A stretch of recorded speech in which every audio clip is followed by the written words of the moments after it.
E aí, vamos estudar a lição? Mais uma semana em nome de Jesus. Eu quero chamar a sua atenção para uma coisa simplesmente espetacular. As duas cenas contempladas por João. Exatamente.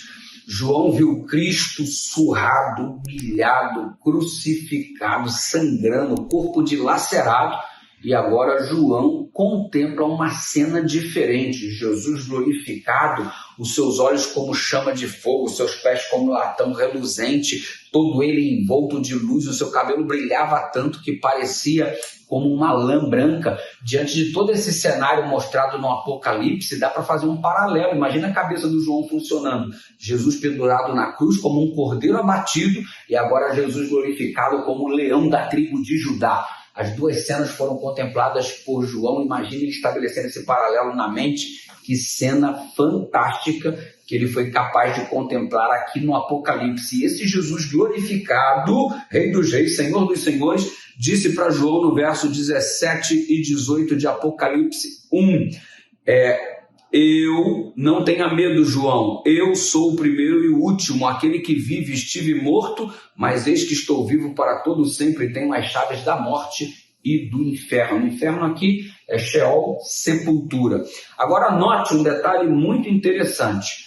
Quando Jesus esteve aqui na terra, o príncipe deste mundo era Satanás. O próprio Cristo havia declarado isso. Se você der uma olhada em João 16, verso 11, Jesus declara: o príncipe deste mundo é Satanás. Anteriormente a Satanás, o príncipe era Adão. Adão perde as chaves deste mundo para Satanás, que o vence na tentação, lá no capítulo 3 do livro de Gênesis. Jesus retoma o controle lá na cruz do Calvário. A morte de Cristo garantiu a vitória sobre o pecado, mas o triunfo só veio através da ressurreição, porque com a morte o diabo até imaginou que havia vencido. Mas com a ressurreição, o triunfo de Jesus sobre a morte também garantiu a completa derrota do inimigo das nossas almas.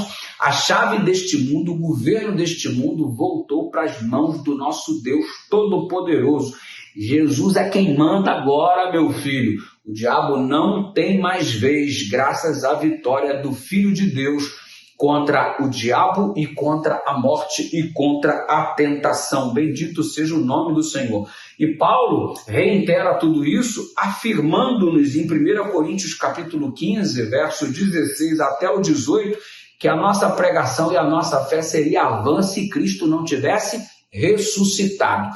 E Jesus diz, por intermédio dos evangelhos, que quem crê em mim, ainda que morra, viverá. Ou seja, ressuscitará tal qual ele ressuscitou. Ou seja, Jesus experimenta a ressurreição para mostrar para os seus filhos que todo aquele que passa pela morte, crendo nele, uma vez que creu nele quando em vida estava, vai ressuscitar também.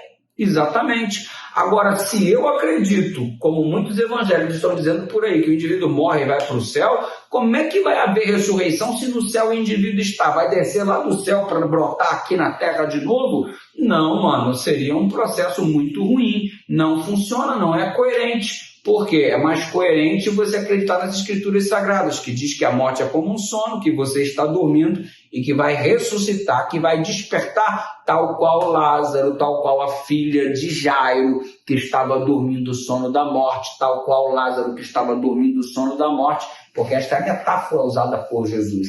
Agora é muito incoerente dizer que morre e vai para o céu e depois acreditar no processo da ressurreição. Se o indivíduo morre e vai para o céu, não precisa ter ressurreição. E se não tem ressurreição, a fé é vã. Porque Paulo disse que é vã a nossa pregação se Cristo não tivesse ressuscitado. E a ressurreição de Jesus é o que ele garante para cada um de nós por intermédio do seu sacrifício. Porque conforme ele ressuscitou, nós vamos ressuscitar também. Se é vã a fé, se Cristo não ressuscitasse, torna-se vã a minha fé, se não creio na ressurreição que Jesus outorga a todo aquele que nele crê. Compreende? Você começa a jogar as coisas na lata do lixo, um processo de desmontagem, de desconstrução do que Cristo construiu através do seu sacrifício. É nesse naipe, é nessa perspectiva, nos tornamos muito incoerentes com a própria verdade ensinada por Jesus.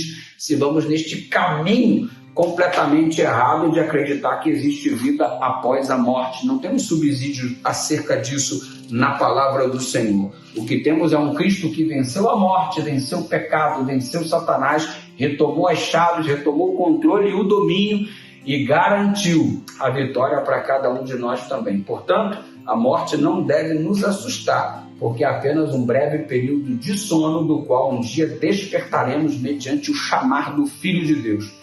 Bendito seja o nome do Senhor, a ressurreição e a vida. Ore comigo, Pai querido, obrigado pela esperança que temos, pela vitória que o Senhor obteve, concedendo-nos agora a garantia de que no Senhor também somos vencedores, em nome de Jesus.